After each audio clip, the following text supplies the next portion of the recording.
এই অঞ্চল বুলিয়ে নহয় আমাৰ জিলাখনত বহুত গাঁও এফেক্টেড আৰু মোৰ সমষ্টিত বহুতকেইখন গাঁও এফেক্ট হৈছে। ইয়াত সমগ্ৰ অসমতে 334খনমান গাঁও এতিয়ালৈকে আমি পোৱা তথ্যমতে এফেক্ট হৈছে। প্ৰায় এপ্ৰক্সিমেটলি 7,000 হেক্টৰমান মাটি এতিয়া কৃষিভূমি এফেক্টেড।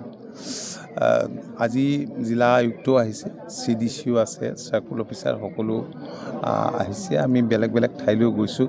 শিবিৰবিলাকত যাৱতীয় ব্যৱস্থাখিনি হৈছেনে নাই, খোৱা বোৱা ইত্যাদিকে ধৰি এইখিনি আমি চোৱা চিতা কৰিছোঁ আৰু যিমানখিনি সম্ভৱ হয় এইখিনি প্ৰশাসনৰ তৰফৰ পৰা কৰিবলৈ চেষ্টা কৰিছে। প্ৰশাসন যথেষ্ট সক্ৰিয় হৈ আছে।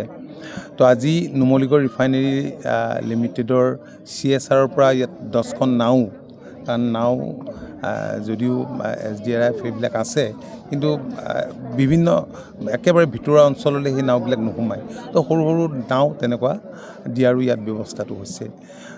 ৰাইজৰ যিখিনি খবৰ খাতি পাইছোঁ, ৰাইজ সন্তুষ্ট হৈ আছে। এতিয়ালৈকে তেওঁলোকৰ কোনো অসুবিধা হোৱা নাই।